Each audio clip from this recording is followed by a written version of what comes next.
अस्सलामुअलैकुम, welcome to the 17th episode of the work zone podcast. आज हमारे साथ काफ़ी ख़ास गेस्ट मौजूद हैं। She is the first female guest on our podcast. Also she is a seasoned educationalist, policy expert and professional development expert with over 2 decades of experience in the Pakistan's development sector. Ms. Sumbul is the founder of Alphabet, which is a research and development institute focusing on education reforms and skills.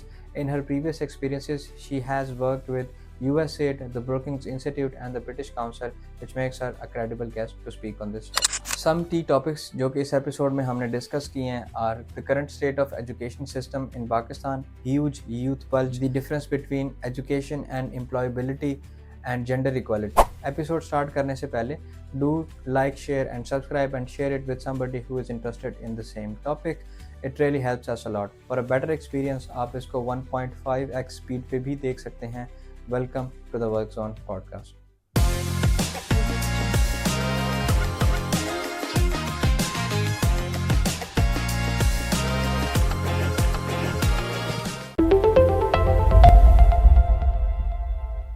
Assalamu alaikum, ladies and gentlemen. Welcome to the 17th episode of the Work Zone podcast. If you ask me, Pakistan का सबसे बड़ा मसला that is the education crisis in Pakistan.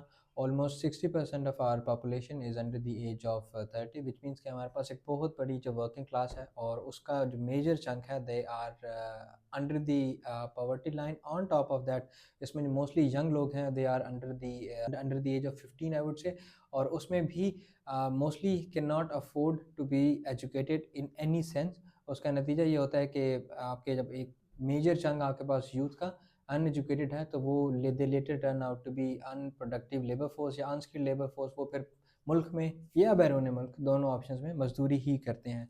इस issue को बेहतर समझने के लिए we have invited a very special guest with us. She has had an extensive experience working in the development sector. Ms. Sumbul Naveed, she has had an extensive experience in the developing sector. Currently, she is the founder of Alphabet, which is a think tank that specializes in developing in the education sector. She is also a fellow with the Brookings Institute. On top of that, she has an extensive experience in the development sector. She has worked with USAID, British Council in the past. Ms. Sumbul, thank you so much for joining us. Thank you so much, Ali. Thank you for inviting. Miss आज का episode इसलिए भी special है कि you are our first female guest. That's an honor. And थोड़ा सा for the audience, could you please tell them कि what exactly is Alphabet and what exactly is that you do? Thank you so much, Ali. First of all, thank you so much for inviting me today. Yeah. और मेरे ख्याल है ये history रहेगी that I'm going to be the first female guest at this program. तो एक तो वो है, दूसरी ये है कि जाहिर है मेरा फेवरेट टॉपिक है यूथ एंड एजुकेशन, तो मुझे बहुत खुशी हुई आप सब लोगों के साथ यहाँ आके. अच्छा, as far as the work related to Alphabet is concerned, ये एक थिंक टैंक आप कह सकते हैं, टू बी थिंक टैंक कह सकते हैं इंशाल्लाह. बेसिकली इसका आइडिया जो था वो रिसर्च और डेवलपमेंट का था, क्योंकि जाहिर है मैंने 2018 में ब्रुकिंग्स के साथ काम किया एज एन किडना फेलो, तो क्योंकि जाहिर है वहाँ थिंक टैंक है और हमने सारा रिसर्च और डेवलपमेंट का काम किया, तो आपको पता है बहुत सी एक इंस्पिरेशन होती है जो आपको किसी इदारे में मिलती है जब आप उनके साथ काम करते हैं. When I came back to Pakistan, I decided to initiate this work in Pakistan as well, क्योंकि जाहिर है बहुत सारी रिसर्चेस हम देखते हैं कि होती हैं but they become the part of a shelf after dissemination. तो थोड़ा सा हम कुछ इदारे हैं छोटे अभी हैं या कुछ बड़े भी हैं जो कि इसमें काम कर रहे हैं कि रिसर्च को दे पुट इन प्रैक्टिस, ताकि जो है हम अपनी जिस भी सेक्टर में इस काम को कर रहे हैं उसको डेवलप कर सकें, उसको बेहतर कर सकें. Because my field was education, so we focused all on education. तो अल्फाबेट का काम भी जो है वो सारा इसी पे ही फोकस्ड है. Right. And if I were to ask you, coming to the topic, would say कि यार what exactly do you think is the condition of education system currently in Pakistan? Well, big question. तो condition की अगर हम बात कहें तो overall तो इतनी ब्राइट नहीं है, लेकिन छोटे मोटे इनिशिएटिव्स जो हम करंटली देखते हैं हो रहे हैं, जैसे फॉर एग्जांपल एक फोकस है कि जो हमारे करंट इश्यूज हैं उनको हम एजुकेशन में इंक्लूड करें. लेट्स से क्लाइमेट चेंज हो गया, ठीक है. इसी तरह से कुछ नए फील्ड्स आ रहे हैं लाइक आर्टिफिशियल इंटेलिजेंस, हम उसको लेके चल रहे हैं, और we are trying to get away from the typical fields of engineering or Doctor. subject and doctor making and जो एक typical subject line होती थी, mathematician बन गए, physicians बन गए, और मतलब वो बहुत सी इस तरह की चीज़ें, थोड़ा सा हम उसको देख रहे हैं कि उसमें से क्या रिक्वायर्ड है और क्या नहीं है। तो मेरा ख्याल है कि it's a good beginning for change, but we have a long way to go. तो मुझे ऐसा लगता है कि बहुत कुछ चेंज होने की हमारी इसमें ज़रूरत है एजुकेशन में ओवरऑल, और ख़ास तौर पे जब हम हायर एजुकेशन की बात करते हैं वहाँ पर। डू यू थिंक हमारे पास इतना टाइम भी है? क्योंकि मोस्टली जो मिसाल के तौर पे अगर कोई अभी somebody एक ह्यूज चंक हम सपोज करते हैं कि यार around the age of 14 15 16 right, 10 साल बाद दे वुड बी 25 26 27 और वो फिर उस लेबर फोर्स में आ जाएंगे and they will not have the opportunity कि वो अपने आप को दोबारा से एजुकेट कर सके। How much time do you think we have कि यार हम अपना जो करेक्टिव एक्शंस हैं वो लगा सकें? पहले तो मैं इम्प्रेस हो रही हूँ आपके क्वेश्चन से, बहुत अच्छे क्वेश्चंस आप कर रहे हैं, और मेरी ख्वाहिश होगी कि हम सब जो इस सेक्टर में है एजुकेशन के, हम सब भी इसी तरह सोचना शुरू करें।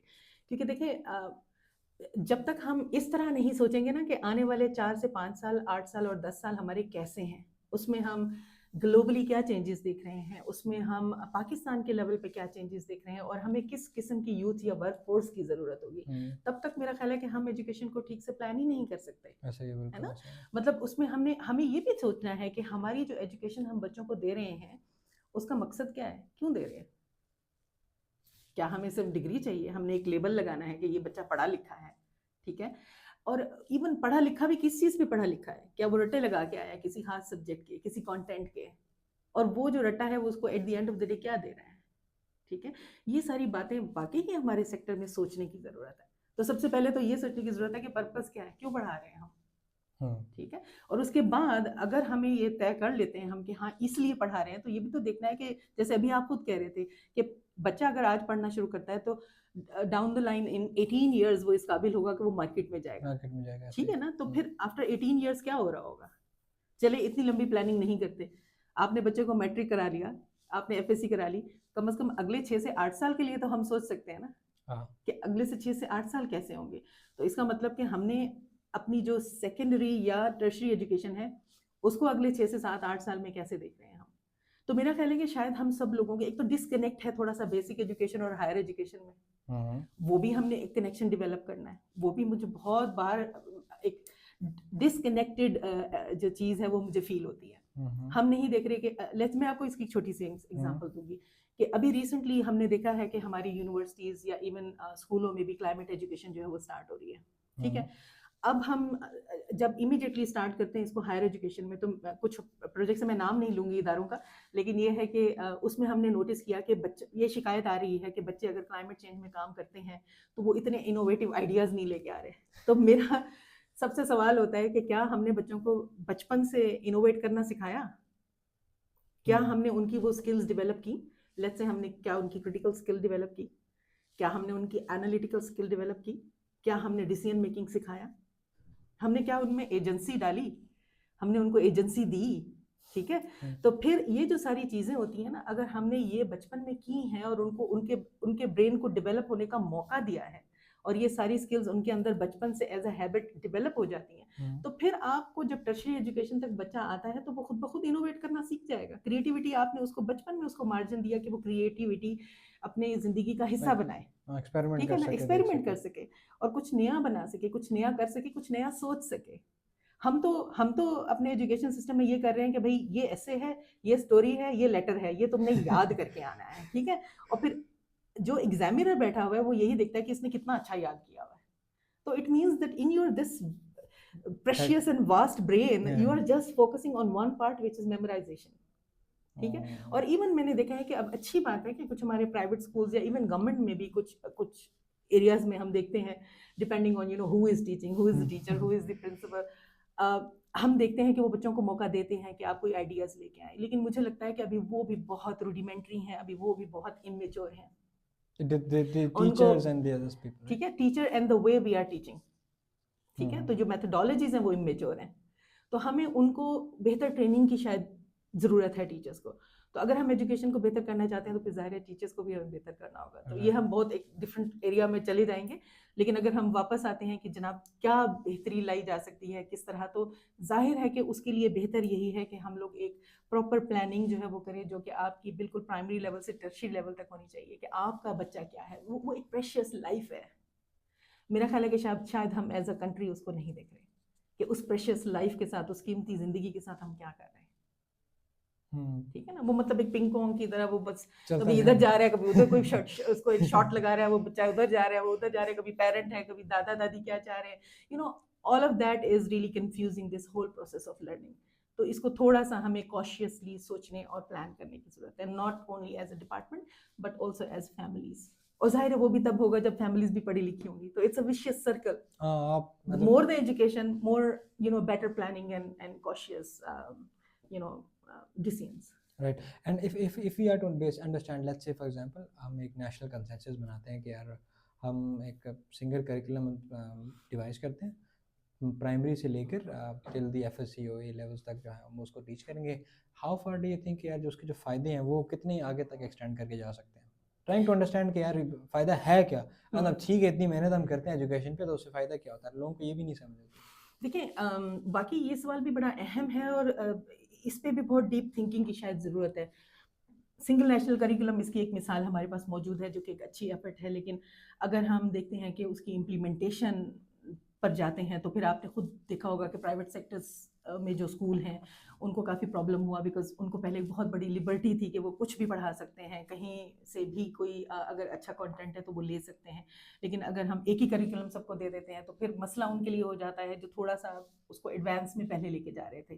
ठीक है, और गवर्नमेंट जब बनाती है तो जाहिर है वो उन स्कूलों को भी देख रही होती है जो शायद किसी विलेज में है, किसी वन रूम में है। ठीक है, तो एक बहुत मतलब ये क्योस सा है एजुकेशन के सेक्टर में इन टर्म्स ऑफ इम्प्लीमेंटेशन।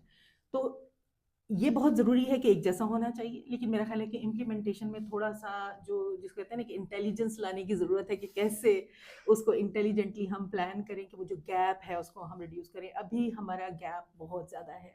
अगर हम किसी सिटी में एक प्राइवेट स्कूल के बच्चे को देखें या उस सिस्टम को देखें या प्रोसेस को देखें, और अगर एक बहुत छोटे स्कूल, जैसे अभी मैं साउथ पंजाब से आ रही हूँ और मैंने वहाँ जिस तरह के स्कूल और जिस तरह के प्रॉब्लम्स देखे हैं, अगर आप उसको उसके साथ कंपेयर करें तो बहुत फ़र्क है। Even the teacher is different. ठीक है, तो आपकी गवर्नमेंट को फिर वही अगेन बात आ जाती है कि एक विजिलेंट, एक कॉशियस प्लानिंग की ज़रूरत है। That should be based on data, that should be based on the ground realities कि ग्राउंड की रियलिटीज़ क्या है और हमें कहाँ इन्वेस्ट करना है। अगर आप मेरे से ज़ाती तौर पे पूछें तो मुझे ऐसा लगता है कि बहुत बड़े बड़े बहुत फैसिलिटीज़ वाले स्कूल से कहीं ज़्यादा इम्पॉर्टेंट एक बेहतरीन टीचर है। अगर आप उसको एक सादा सी बिल्डिंग में भी बिठा देंगे तो वो बेहतरीन स्टूडेंट प्रोड्यूस कर सकता है। तो गवर्नमेंट को शायद ये सोचने की ज़रूरत है कि हम कैसे, कहाँ, कितना स्पेंड करें given all the limited resources, और फिर हम उसकी प्लानिंग करें। राइट। ठीक है, अब आप साउथ पंजाब में कहाँ कहाँ गई और आपका कैसे एक्सपीरियंस रहा, just to get the idea कि यार क्या फ़र्क है। हम तो बैठे हुए इस्लामाबाद में, बिल्कुल ब्लू एरिया में, तो इससे अच्छा जगह मुश्किल ही है। बट ट्राइंग टू अंडरस्टैंड कि यार अगर आप थोड़ा सा डिविएट होते हैं ना सेंटर से इन दी कंट्री, तो फिर कैसा माहौल मिलता है, फिर वहाँ पे जो बच्चे पढ़ रहे हैं वो किस किस्म के हैं, वो क्या इन्वायरमेंट में, किस इन्वायरमेंट में रह रहे हैं, और वो क्या बनते हैं फिर। वेल ये भी एक इंटरेस्टिंग चीज़ है, और मैं इसलिए आप सबको वैसे मशवरा भी दूंगी कि कभी कभी वक्त मिले तो जाना चाहिए उन इलाकों में जो शायद हमसे बहुत डिफरेंट होते हैं। और क्योंकि हम तो हैं डेवलपमेंट सेक्टर के लोग, तो ज़ाहिर है हमारा फोकस भी वही वाले एरियाज़ होते हैं जहाँ पे डेवलपमेंट नहीं है या बहुत स्लो है या कम है। तो अगर हम पंजाब के उन एरियाज़ की बात करें जो कि डेवलप्ड नहीं है या अंडर प्रिविलेज्ड हैं, जिसमें ख़ास तौर पे आपका साउथ पंजाब आता है। ठीक है, अब मैं अगर बात करती हूँ राजनपुर में, और राजनपुर में भी उस एरिया में जो कि आपके रिवराइन एरिया में आता है या अंडर फ्लड्स है या कुछ, वहाँ तो आप इमेजिन ही नहीं कर सकते। मतलब आप सोचें कि एक रिवर है और उसके बेड में ही स्कूल बना हुआ है, एंड इमेजिन कि वहाँ पे पानी आ जाता है और अचानक आ जाता है, तो वो कम्युनिटीज़ भी मूव करती हैं, वो स्कूल्स भी मूव करते हैं, और जब आप वो वापस आते हैं तो स्कूल की वो शक्ल ही नहीं होती, उसका फर्श टूट चुका होता है ना। उसमें उसमें इवन अगर फर्नीचर है, मटेरियल है, तो वो बिल्कुल डैमेज हो चुका होता है। उसके अलावा बच्चे जितने दिन उस स्कूल से बाहर रहते हैं तो you know they are missing out on education. फिर वहाँ गुर्बत बहुत ज़्यादा है। ठीक है, आपको वो स्कूल में बच्चे उस तरह वेल ड्रेस्ड और उस तरह के प्रिपेयर्ड नहीं नज़र आएंगे जैसे आपको शायद इस्लामाबाद में यहाँ नज़र आते हैं। Right right right. ठीक है। अच्छा, गुर्बत और जो एजुकेशन है उसका बड़ा ना कॉरस्पॉन्डिंग जो रिलेशनशिप रहता है। आमतौर पर हम्म गरीब लोग प्रेफर करते हैं कि जैसे कि हमारा बच्चा जो है वो कहीं जाके पढ़े, तालीम पे हम्म ज़ाहिर है पैसा लगता है, जितनी एजुकेशन महंगी होती है लोग उतना फिर स्कूलों से बैक ऑफ करके हम्म उसको लेबर फोर्स में डाल देते हैं। हम्म तो इसके जो जो करंटली रिलेशनशिप है, डू यू थिंक कि इसमें मज़ीद बेहतरी की जा सकती है? और अगर की जा सकती है तो what are some of the key measures जो कि एज अ सोसाइटी या एज अ गवर्नमेंट हम ले सकते हैं ताकि हम इस चीज़ को इम्प्रूव कर सकें? हाँ, या आई होप कि हम लें कोई स्टेप्स। देखिए, गुर्बत तो मतलब एक बहुत बड़ा प्रॉब्लम है। सिर्फ एजुकेशन ही नहीं, मतलब हर एक वॉक ऑफ लाइफ में आप देखें तो प्रॉब्लम ही प्रॉब्लम है, बिकॉज आपको कुछ भी लेना है तो यू नीड मनी। ऐसा सही है। ठीक है ना, मतलब आपको कोई फ्री में कुछ नहीं मिलता है, इवन आपको खाना भी नहीं मिलता इतनी आसानी से फ्री में, ऐसा ही है। ठीक है ना। तो what to talk of education. तो जाहिर है उसका तो एक बहुत, तो अगर हम स्टेट की या आपकी गवर्नमेंट की हम बात करते हैं तो जाहिर है ये तो उसकी रिस्पॉन्सिबिलिटी है ना, ये देखना कि हम किस तरह आगे जाके अपनी लाइफ को देख रहे हैं, कितने गरीब हो रहे हैं हम कितने बेहतर अर्न कर रहे हैं। तो जाहिर है उसी का ताल्लुक इस चीज़ के साथ है कि ज़िंदगी में और हम क्या कर रहे हैं। तो गुर्बत जाहिर है आपको अगर पढ़ने नहीं देती है तो आपके पास क्या आउटलेट्स हैं एज यूथ? आप क्या करेंगे? ऑब्वियसली आप मजदूरी करेंगे। अगर आप पॉजिटिव हैं, लेकिन अगर आप पॉजिटिव नहीं हैं तो शायद आप गलत रास्तों की तरफ भी जा रहे होंगे। वाई?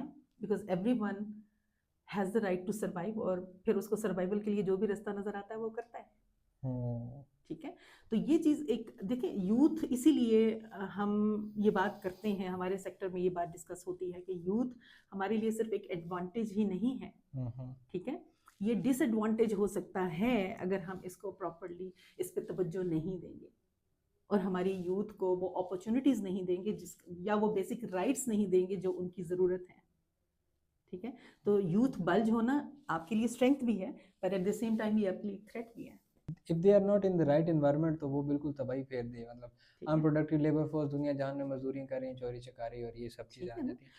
तो और फ्रस्ट्रेशन भी क्रिएट, इवन आप देखें जो आप बहुत बार आपने देखा होगा कि वो बच्चे जो खासतौर पे प्रोफेशनल फील्ड्स में नहीं हैं, अगर वो कोई डिग्री ले लेते हैं, नाउ दे आर एजुकेटेड, आपने उनको शायद एट द सेम टाइम वो स्किल्स नहीं दी कि वो उस जो भी एजुकेशन उन्होंने लिया वो उसको यूटिलाइज कर सकें। तो क्या होता है, फ्रस्ट्रेशन क्रिएट होती है, because they are going out to look for the jobs and the jobs are not there. अब आपने उनको वो स्किल्स भी नहीं दी जो उनको क्रिएटिवली सोचने पे मजबूर करें कि अगर मैंने ये सब्जेक्ट पढ़ लिया है और अगर मार्केट में कोई जॉब नहीं है तो व्हाट एल्स। वो ये नहीं सोच सकता क्योंकि आपने उसको स्कूल, कॉलेज, यूनिवर्सिटी में ऐसी कोई चीज़ नहीं सिखाई। तो again coming back to your previous question कि हम सिंगल नेशनल करिकुलम या एक करिकुलम या एक लर्निंग की अगर हम बात करते हैं तो ये भी तो बड़ा ज़रूरी है ना कि उसमें हम क्या पढ़ा रहे हैं। तो आपने अगर यूथ की बात की है कि गुर्बत और ये सारी चीज़ें, तो उससे निकलने के लिए भी तो हमने सिर्फ एक जॉब को ही अपना जरिया बनाया हुआ है ना। अब इस जनरेशन में, स्पेशली जेन जी में और उससे पिछली जनरेशन में भी हम कुछ हद तक देखते हैं कि जो एक एंटरप्रेन्योरशिप का जो एक थोड़ा सा जो ट्रेंड आया है, और ख़ासतौर पे आईटी बहुत बेहतर होने की वजह से जो ट्रेंड आया है वो अच्छा है कि कम से कम बच्चों ने ये सोचना शुरू किया है कि जॉब इज़ नॉट एवरीथिंग। ठीक है ना, जो कि हमारी जनरेशन, हम यंग होते थे तो बस जॉब ही होती थी। ठीक है ना, उसमें उसमें बिजनेस का या एंटरप्राइजेस के बारे में कोई बात ही नहीं होती थी, पता ही नहीं होता था। खासतौर पे छोटे शहरों में तो आज भी आप जाके बात करेंगे तो नहीं पता। तो जैसे आपका ये पॉडकास्ट है या इस तरह से जो भी यूथ इस फील्ड में काम कर रही है, तो मेरा ख्याल है कि उनको इस चीज़ पे भी तवज्जो देनी। जैसे अभी आप उनसे साउथ पंजाब का पूछ रहे थे, तो maybe you need to find a way कि वहाँ पे जो यूथ है उसके साथ आप कैसे इंटरेक्ट करेंगे।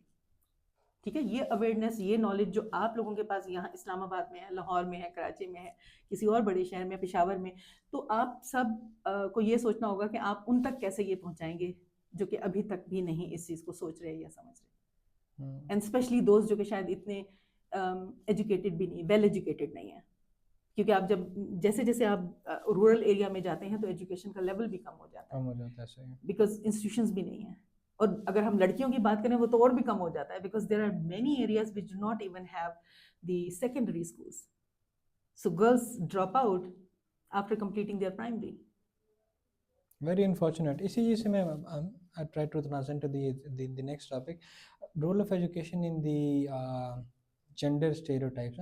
मोस्टली वैसे पाकिस्तान में एजुकेशन ख़वातीन के लिए अब तो काफ़ी बेहतर हो गई है। If I remember a few years back अगर आप देखें तो, बल्कि आपको शायद बेहतर अंडरस्टैंडिंग होगी कि पहले it was a very different thing. अब तो हम कल्चरली भी we are comfortable with making sure कि यार ख़वातीन को भी एजुकेटेड जो है वो एजुकेशन जो है वो देनी चाहिए.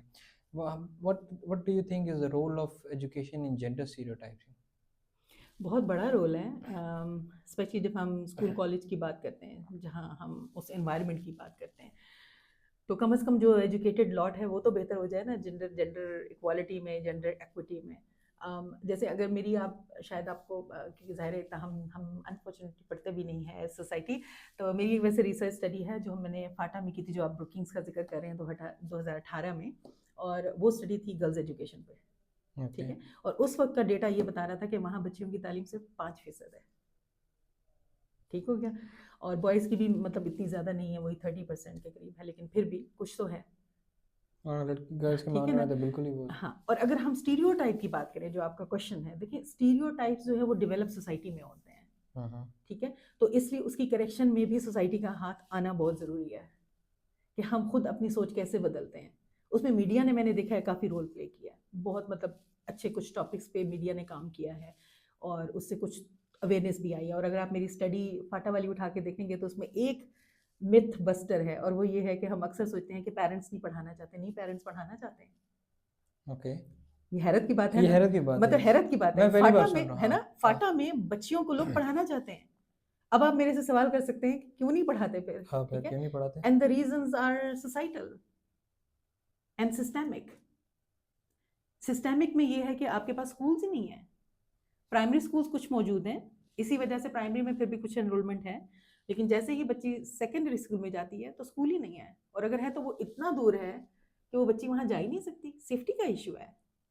तो हम स्टीरियोटाइप की बात कर रहे हैं ना, तो फिर वो माहौल अगर अच्छा होता है सोसाइटी में तो वो बच्ची के लिए एक्सेसिबल होगा ना स्कूल, चाहे वो कितना भी दूर है. लेकिन अगर स्कूल से घर से स्कूल के दरमियान ऐसा हमने सोसाइटी बनाई हुई है जो बच्ची के लिए एक बहुत बड़ी हर्डल है, आपने कांटे बिछाए हुए हैं बीच में, तो बच्ची कैसे जाएगी? नहीं जाएगी. पेरेंट्स भी नहीं जाने देंगे. They have fears. और आपको एक और इंटरेस्टिंग बात बताऊं जो कि अभी पब्लिश होगी तो आप लोगों को होगी. हमने एक स्टडी की है गर्ल्स डिसीजन मेकिंग के ऊपर इस्लामाबाद के आउटस्कर्ट्स में. ओके. और आपको पता है बच्चियों ने क्या कहा? बच्चियों ने कहा कि ये जो सोसाइटी, मैंने उनसे लास्ट में क्वेश्चन किया. इंटरव्यूज होते हैं ज़ाहिर, उनके और फोकस ग्रुप डिस्कशंस होती हैं हमारी रिसर्च में, क्वालिटेटिव रिसर्च में.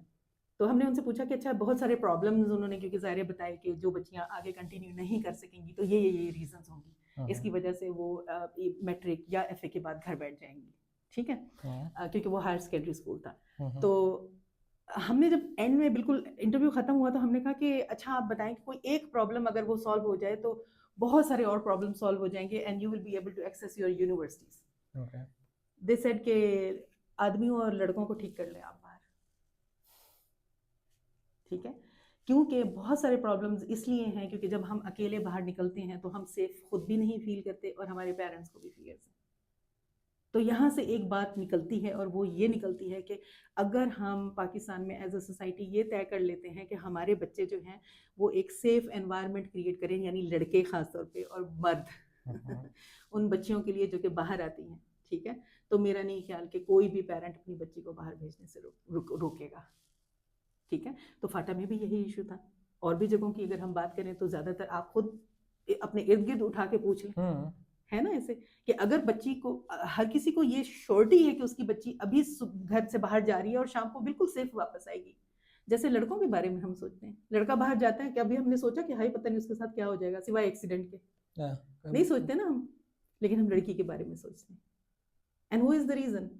Boys and men. तो boys and men have to be the allies of women and girls. ठीक हो गया, ताकि वो सोसाइटी में इजीली मूव कर सके, और जब वो मूव करेंगी तो फिर वो क्या नहीं कर सकती. राइट. ठीक है. नहीं, इट इज़ वेरी इंपॉर्टेंट. मैं पर्सनली अगर आपसे, चूँकि वी आर अ को वर्किंग राइट, तो हमारे पास मेल और फीमेल दोनों किस्म के कोलीग्स जो हैं वो आते हैं. What I personally notice is कि ख़वातीन अगर तो आती हैं ऑफिस तो इधर there is somebody who is dropping them और somebody who is picking them, primarily because के वहाँ पर सेफ्टी और सिक्योरिटी का इशू है. अगर ये चीज़ आपको इस्लामाबाद की ब्लू एरिया में फ़ील हो रही है, सो आई कैन नॉट इमेजिन कि ये किसी रिमोट एरिया में, पंजाब में, सिंध में, बलूचिस्तान में, केपी में, किसी और रिमोट एरिया में it would be a very different case. Let's just say अगर मैं आपसे पूछूं, एक दो चीज़ें मैं पूछना चाहूँगा. एक तो ये कि what are other reasons कि यार ख़वातीन जो है वो प्राइमरी या मिडिल के बाद या एफएससी के बाद जो अपनी एजुकेशन है वो ड्रॉप कर देती हैं. And the second thing would be कि how do you make sure कि यार जो मेन हैं वो they are supportive towards their female counterparts. बहन हो सकती है, वाइफ हो सकती है, they could be their mother. For some reason किसी के मदर कहती हैं जी मैंने अब एजुकेशन हासिल करनी है या मैंने काम करना है. So what are some of the measures of men and boys can take? What are the steps that they Yeah. can take? Hmm. Well, पहली चीज़ तो जो स्टेप टेकिंग है ना वो ये है कि जब आप बच्चों की घर में तरबियत कर रहे होते हैं ना, तो don't always focus on girls. क्योंकि हमारे यहाँ ये होता है कि हम बच्चियों की तरबियत अच्छी होनी चाहिए, बच्चियों की तरबियत अच्छी होनी चाहिए, उसने दूसरे घर में जाना है तो वो पेरेंट्स की बदनामी ना हो जाए, ठीक है ना. हम कभी भी ये नहीं सोच रहे होते कि जो लड़का है उसने भी तो इसी तरह बाहर निकलना है ना, ठीक है, उसने भी इसी तरह किसी का स्पाउस भी होना है बाद में, लेकिन उस स्पाउस होने से बहुत पहले उसने एक सोसाइटी का मेंबर भी होना है, ठीक है ना. तो वो कैसा मेंबर बन रहा है, हमने कभी सोचा है? तो हम नहीं शायद इस तरह से सोचते कि हमारा बच्चा सिर्फ एक अच्छा फैमिली मेंबर ही नहीं होना चाहिए, एक अच्छा सोसाइटी का मेंबर होना चाहिए, एक अच्छी कम्युनिटी का मेंबर होना चाहिए, एक अच्छा ग्लोबल सिटीजन होना चाहिए, है ना. तो अगर हम एज फैमिलीज ये चीज़ें देखें, और ये इस बात से एजुकेशन का ताल्लुक है, लेकिन कुछ हद तक अगर हम देखें तो नहीं भी है. बिकॉज एथिक्स एक ऐसी चीज़ है जो सिर्फ एजुकेशन नहीं, आपकी अवेयरनेस से भी आ रही है, ठीक है. बहुत से लोग इतने एजुकेटेड नहीं हैं, लेकिन अगर आप देखें तो वो एथिकली बड़े स्ट्रांग होते हैं, ठीक है ना. उसमें कुछ हद तक रिलीजन का भी दखल होता है, क्योंकि जाहिर है वो भी आपको एक कुछ बाउंड्रीज जो है वो प्रोवाइड कर रहा होता है. लेकिन अगर आप भूल भी जाएं कि ठीक है आप रिलीजन अपनी जगह है, लेकिन एज ह्यूमन अगर आप सोचते हैं पार्ट ऑफ द सोसाइटी, तो अगर आप नहीं भी एजुकेटेड है तो बहुत से ऐसे तरीके हो सकते हैं कि जिसमें हम सोसाइटी में ये अवेयरनेस क्रिएट करें, जिसमें एक लॉ एंड ऑर्डर भी है कि ऐसे लॉज होने चाहिए और वो बड़े अच्छे उसकी प्रॉपर इम्प्लीमेंटेशन होनी चाहिए, ताकि लोगों को पता हो कि यार this is against the law अगर हम ये करते हैं. लेकिन उससे भी पहले एथिक्स आते हैं. जब एथिक्स स्ट्रांग होते हैं ना तो फिर आपको किसी लॉ की भी जरूरत नहीं होती, फिर आपको किसी पेनलाइजेशन मतलब किसी किसी किस्म की सजा जजा की भी जरूरत नहीं होती, क्योंकि फिर आप सेल्फ बाउंडेड होते हैं, आपको पता होता है कि ये मेरे लिए गलत है. Right.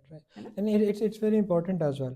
And coming to the other thing, reasons for the female dropping out of the education, apart from कि यार माहौल सेफ नहीं है, इसके अलावा क्या रीजंस देते हैं? उसके अलावा एक तो जैसे मैंने आपको बताया कि कुछ एरियाज में स्कूल या तो होते नहीं हैं या फिर स्कूल बहुत दूर होते हैं, कि ट्रांसपोर्टेशन हमारे यहाँ एक और इशू है कि पब्लिक ट्रांसपोर्टेशन ऐसी नहीं है.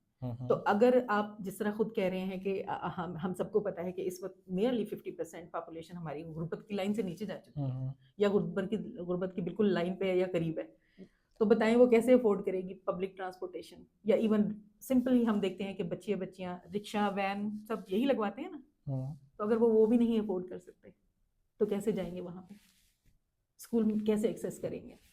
हाँ, कभी कभार आपके घर में अगर वही जैसे आप कह रहे थे कि भाई छोड़ जाते हैं, अब्बू छोड़ जाते हैं, लेकिन अगर आप गरीब हैं तो आपने नोटिस किया होगा, जैसे हमने अपनी स्टडी की भी बात की तो वहाँ भी बच्चियों ने ये बात मेंशन की कि उनके पेरेंट्स की डेली वेजेस पे काम करते हैं, तो बड़ा मुश्किल होता है उनके लिए वहाँ से छुट्टी लेना और फिर किसी बच्चे को छोड़ना स्कूल में और वापस लेके आना. इवन ऑफिस में आप देख लें, इस्लामाबाद में कितने लोग इतनी आसानी से रिलीफ उनको मिलता है कि वो जाएं स्कूल छोड़ के, फिर दोपहर में आप जाएं दोबारा स्कूल से लेके घर छोड़े.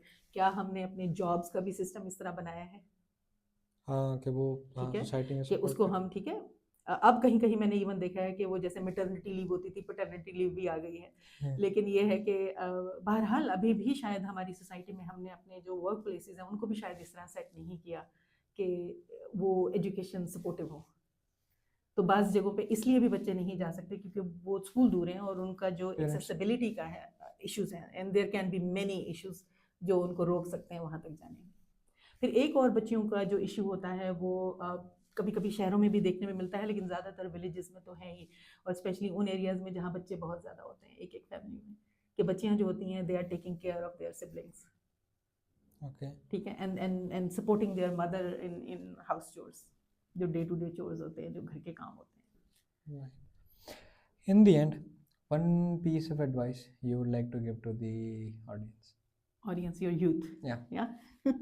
एडवाइस तो पता नहीं इसको कहेंगे या नहीं कहेंगे, लेकिन मैं बात जरूर करना चाहूँगी कि मुझे ऐसे लगता है कि जैसे जो इस वक्त हमारी जनरेशन है बहुत ज़बरदस्त है, एक तो मैं अप्रिशिएट करती हूँ कि वो जितने क्विक हैं, फास्ट हैं और बहुत कुछ सोचते हैं, बहुत कुछ करना चाहते हैं, लेकिन मैं सिर्फ यही चाहूँगी कि पहले सबसे बैठ के ना इनमें से हर एक जो सुन रहा है एक पेपर उठाए, एक पेन उठाए और खामोशी से थोड़ी देर जो है वो अपने आप के साथ गुजारे और बैठ के सोचे कि मैं जितनी भी इस वक्त मेरी एज है उसके बाद डेफिनेटली हमने कुछ तो जीना ही है ना, उसमें हमने करना क्या है, what is our plan, what is our goal for life, क्या करना चाहते हैं।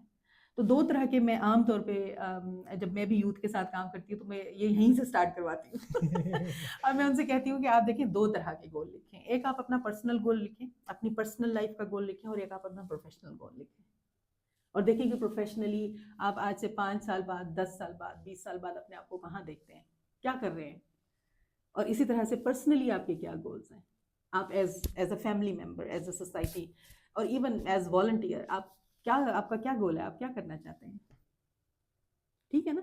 जब आप वहाँ से स्टार्ट करते हैं ना तो फिर आप अपनी बैकवर्ड प्लानिंग कीजिए कि अच्छा अगर मुझे 10 साल बाद ये होना है तो मैं उससे पहले ये तो काम इससे पहले मुझे ये करना है, अपने माइलस्टोन सेट कर लें थोड़े से, ठीक है, कि उससे पहले मुझे ये करना है that is a very interesting है ना। Approach for goals. हाँ, हाँ, तो ये चीज़ अगर आप करें एंड देन सेकेंडली एक चीज़ पे हमेशा बिलीव करें कि देखिए अल्लाह ताला ने आपको विदाउट पर्पस नहीं पैदा किया, यू हैव अ पर्पस, ठीक हो गया। तो उस आपने जो गोल सेट किया है किस तरह से आप अपने आप को रेडी करेंगे उस पर्पस को, उस गोल को अचीव करने के लिए, उसके लिए आप रेडी रहें कि आपको लर्न भी करना है, आपको मेहनत भी करनी है and job always is not the solution मैं हमेशा ये कहूँगी job can be your pathway, ठीक है, but it is not your destination. तो फॉर श्योर। ज़रूर करें जॉब, लेकिन सीखने के लिए, एक्सप्लोर करने के लिए किसी सेक्टर को, नेटवर्किंग करने के लिए, मतलब मैं जब जॉब करती थी तो मेरा पर्पस होता था लर्निंग एंड नेटवर्किंग, ठीक है, क्योंकि मेरा अल्टीमेट गोल जो होता था वही होता था I have to have something of my own like Alphabet, ठीक है। माशाल्लाह। बल्कि इवन कॉर्पोरेट सेक्टर में भी, वो अभी मैं डिस्क्लोज नहीं करूंगी लेकिन ये है कि वो दिमाग में होता है ना कि कुछ करना है तो वो आपको नहीं, माशाल्लाह, एनर्जेटिक रखता है, एक्टिव रखता कुछ है ना ना। कुछ करना है लाइफ में, हाँ, देखिए माशाल्लाह। आपका पर्पस आपको खींचता है, वो एक हम्म। डोर है जो आपको खींचती है और जब आपका पर्पस नहीं होता ना, आगे अंधेरा होता है तो फिर आप बैठे होते हैं, यार बैठे हैं, आज आ गया कल भी आ ही जाएगा, कल भी गुजर ही जाएगा, परसों भी आ जाएगा और परसों भी अगले गुजर परसों भी जाएगा। गुजर जाएगा। लेकिन अगर आपने एक गोल सेट किया और वो आपको नजर आ रहा है कि ग्रेजुअली आप उसके करीब हो रहे हैं, आपकी जिंदगी गुजर रही है और आपका गोल का टाइम आ रहा है, तो आपको यू रियली फील हरी कि भाई ठीक है मुझे वहां तक जाना है, मुझे ये भी करना है, ये भी करना है, ये भी करना है। तो that's how you remain active part of your life. Purpose otherwise होता है आप, आपकी लाइफ में, यस। आपकी लाइफ में पर्पस है अगर, लेकिन अगर हम्म। पर्पस नहीं है तो फिर आप बैठे हैं। तो जो गांव में इस वक्त मुझे सुन रहे हैं, मैं उनसे भी यही बात कहना चाहूंगी कि अपनी लाइफ में सोचिए और देखिए एजुकेशन अगर आपने जितनी भी हासिल की है ना, आप उससे बेनिफिट कर सकते हैं और अब तो इतनी ओपन सोर्स आपकी लर्निंग मौजूद है, अब तो यस, ठीक है ना। जो बाउंड्रीज हम आपकी एज में फील करते थे आप लोग नहीं फील करते, एग्जैक्टली। अब ठीक है तो ना। इंटरनेट का दौर है।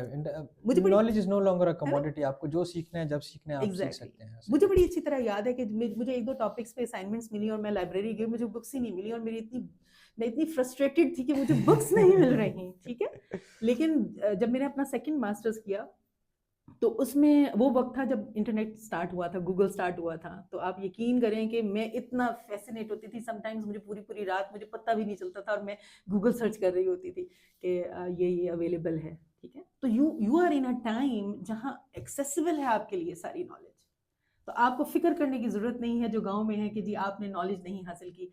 आप, मैं सिर्फ ये चाहूँगी आप सब लोगों को कि आप अपना टाइम देखें कि आप कहाँ स्पेंड कर रहे हैं, calculate the time of your life which is very important and every second it is reducing, her second आपकी ज़िंदगी रिड्यूस हो रही है, तो हमने ये देखना है कि उनमें से हर एक सेकेंड कैसे आप गुजार रहे हैं, तो कैलकुलेटेड, ये बड़ा इंपॉर्टेंट है आपके लिए and I am sure it will help you in life. इंशाल्लाह।